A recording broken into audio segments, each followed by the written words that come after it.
All right, in July 2026, the NATO summit in Ankara, President Trump announced that the United States would grant Ukraine a license to manufacture Patriot interceptors.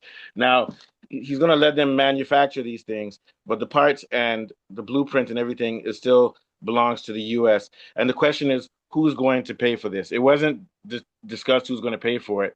Also, this Patriot missile process with Ukraine is going to take a decade, maybe 2 decades. So does this mean that the war is going to keep on going on while Ukraine makes it? Does this mean this war is going to go 10 to 20 years, or is this just a way to make money? Um, we all know that EU and NATO have been pledging billions to support Ukraine. So my guess is that EU and NATO are going to pay for this Patriot missile system made by America. And just to cut it short, this is a scam. It won't work. And it's just another way for American weapons manufacturers to make money off of the death of Ukrainians and off of the bankruptcy of Europe, which is going to have to take loans to do this. And also, the US pays for part of it out of America's taxpayers' money. So they're selling weapons, which, when we get deeper into the show, have been proven to not work. These Patriot missiles are supposed to be interceptor missiles that stop incoming drones, stop incoming hypersonic missiles, and whatnot. They don't work. This is just another example of the U.S. funding wars, starting wars, making the world pay in blood and money, and it doesn't help at all. So let's do some background. Ted Postal, who is with MIT, has shown some videos which have, I won't say conclusive, but which have strong evidence that the PAC missiles, the Patriot missiles, the Patriot 3 missiles in Iran, I mean, that were used to try to intercept Yes. Iranian missiles and drones in Israel and in the US bases in the Middle East have a very low rate. He's saying it's 5 to 1%. I won't even say that. Let's say that it's even only 15%. Okay. That's a very low number. Now, the US contests this and say that is not true and say they hit between 40 and 60%. Ted Postal has been right in the past about the accuracy of Patriot missiles. These were in Iraq, but they were a different type. So we need to listen to what he's saying. He's been justified by Senate by his research he did in the 1990s during the Gulf War for the Patriot missiles, and I think we need to take him seriously now since he's been on America's intelligence board for the defense of America, and he's one of the most respected physicists on missiles in the world. So he's saying that these numbers are only 1 to 5%. Let's put that aside. Let's say it's 15%. Or let's just assume that these missiles don't work well. We have every reason to believe that because if you look at what happened during the first 40 days of the war with Iran, Iraq, um, Iran used saturation of drones um, and cheap drones and cheap missiles, ballistic missiles, to overwhelm the defense systems of Israel and of U.S. Bases in the Middle East to the point where they wiped out billions of dollars of satellite and they wiped out the stockpile, which is why the U.S. is hesitant to go into a full war with Iran and get Israel involved because according to Postal and according to a lot of other people, the missile systems don't work and they were all wasted. So forget about what the percentage numbers, whether it's 90% that these missile systems get hit down or 40%. It doesn't matter. The systems don't work because it's been proven Israel's defense systems were decimated. Radar, they're blind. They can't see incoming missiles. The images of the Iranian hypersonic missiles are unbelievable. Nothing is stopping them. All of the America's architecture in the Middle East, in the Gulf, not all of it, but a big amount of it has been ruined and it's going to take decades to fix. So these systems don't work. And now the US wants to sell it to Ukraine to fight Russia, which has an even more sophisticated missile system and has more sophisticated hypersonic missiles. This is just a waste of money and the continually draining of Ukraine. Now, I'm going to go back to Postal. So here's Postal's story. During the Iraq War, Raytheon sold Patriot missiles to um, to the government to use against I think they what is it called to go against Scud missiles or whatever. They were using them to stop missiles from Iraq, not the Iranian, it's from Iraq. Now, Postal came out with a research which uses video imagery to show where the missiles hit and show what you can identify as a where a missile is missed and an explosion you see is just it landing on the ground or whatever. And he came up with the number that probably Yeah. between five, he said it's probably 5% and below accuracy rate. The government said no, that it was 98% accuracy rate to the point where Raytheon said that, Postal said that his life was threatened because what he was saying was a threat to Raytheon's money-making system. So they debunked him. They said that he was lying.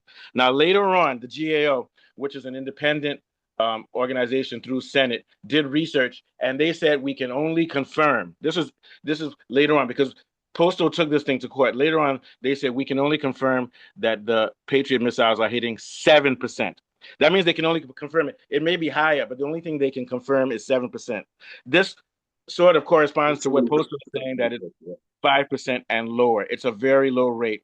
And later on, the Senate hearing said that Postal's research was valid and American government um, attack on it didn't hold. That doesn't mean what he was saying was true. They were just justifying him and saying that his research was valid, and for all we know, it could be true. And American research and government has nothing to prove that it's not true. Now, so this just goes to show you, Postal has done this before. He's doing this again. He's showing us that the Patriot 3 missiles are not accurate, just as the first Patriot missiles were different. The Patriot 3, the Patriot 1, the first Patriot missiles in Iraq would fragment and try to have a lot of fragments that would hit one missile. It didn't work. Now it's the opposite. The Patriot 3 missiles try to go after one missile. And what we saw that the Iranians were doing is that they were sending in decoys, number one.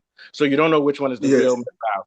So that's how they overwhelm the system. They send decoys, tons of decoys. And they even send missiles which fracture. So if this missile is only looking for one target, it has to choose over hundreds of fragments and hundreds of decoys, and it doesn't know how to hit. So this shows that the system doesn't work, and Russia will use something similar. So if the U.S. and Ukraine really want to stop missiles, and NATO wants to stop Russia from missiles, they're going to have to come up with something new. Very quickly, I'm going to say what Russia uses. What Russia and China use is that they have a radar system, a whole integrated system, which doesn't look for any one missile. Once one missile crosses their buffer zone, which has radars everywhere and sensors, they all look and see where it is.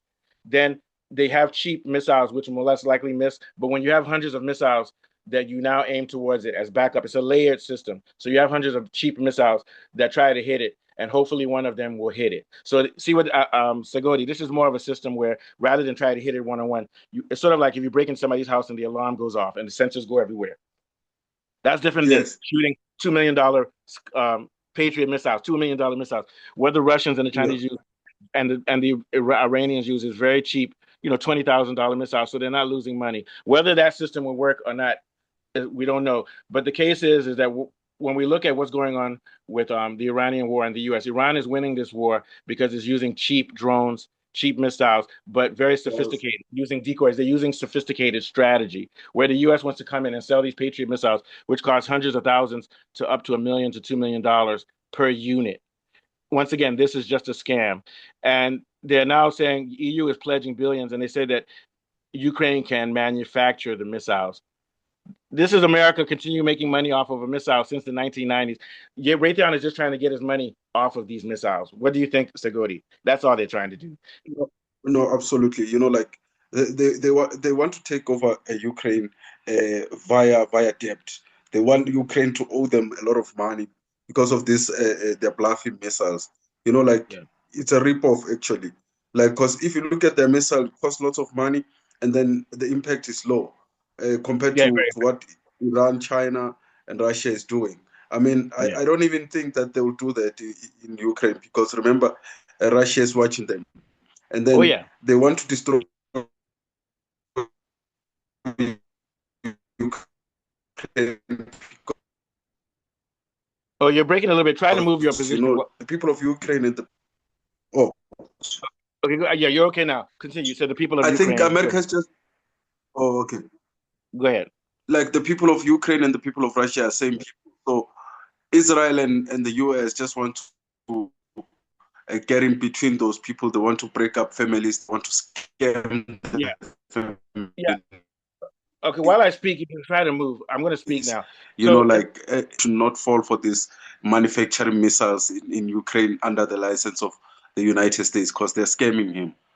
Yeah. So here, I'm going to differ with you a little bit. It's not that the U.S. is trying to destroy Ukraine. They may not even be trying to destroy Russia. They're just trying to make money off of their weapons. They don't hate Russia or Ukraine. They're just trying to make money, but they'll use these guys as sacrificial lambs. So what we're seeing with Ukraine is that they're going to continue selling their weapons. The Europeans will take loans to pay for these missiles and the manufacturing.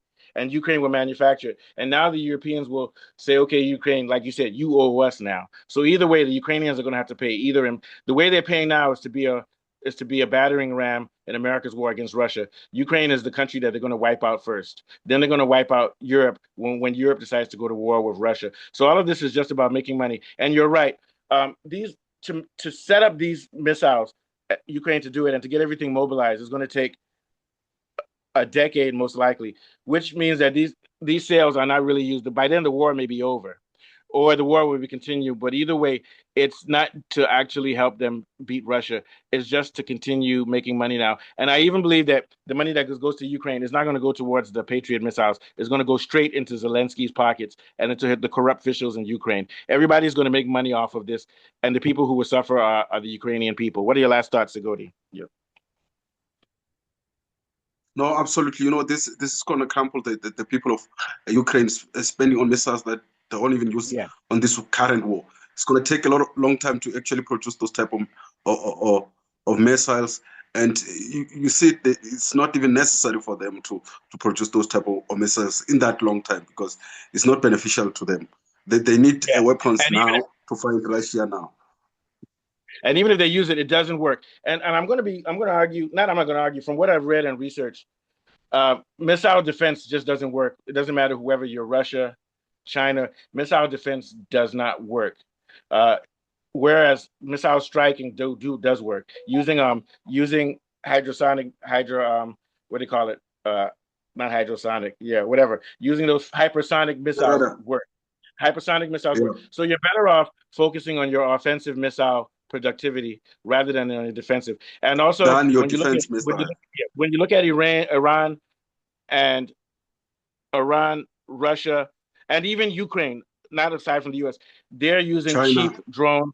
Yeah, China. They use cheap drones, cheap missiles, and finally hypersonic missiles, which are devastating. So they're using asymmetric missile warfare, and that's less expensive. What the U.S. is doing is selling these billion and up to $1 trillion defense systems, which don't work. So they're throwing away money. So it's not cost effective. If you really want Ukraine to win this war, you have to figure out a way to create hypersonic missiles, get them deep into Ukraine, close to Russia, and send them in. But if you do that, Russia's going to do a nuclear war.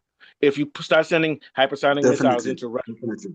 so, so the thing is to stop wasting all this money and come up with a diplomatic agreement. Uh, I'll end with that. Any quick last thoughts, Sigodi? No, absolutely. I mean, it would be beneficial for Ukraine and Russia to sit down and find a solution rather than be influenced by this NATO. I mean, Zelensky, he should be removed as well because that guy is an Yeah. Israelite. He doesn't have the people of Donbass in heart. No, Like he's a puppet. Uh, I think Putin has the people of Donbass in heart than Zelensky himself because he's a Yeah, Jew. I mean, yeah, yeah, yeah, definitely, and he's also a puppet, so he's not going to represent Ukraine's interests. When Ukraine finally falls apart into civil war and is destroyed, Zelensky will be moved to Germany or to England and enjoy the billions that he made off of the death of Ukrainians. All right, Sigodi, definitely. we'll take a break. This World Cup, I can't wait for this shit to be over. I hate it. All right. All right. Thanks. Nice one. So I'll see you tomorrow after the Spain game. Okay. All right. No problem, Mustafa. Have a good Very good day. show. Good show. Yeah. Thank you. Thank you. Very good one. Very good one.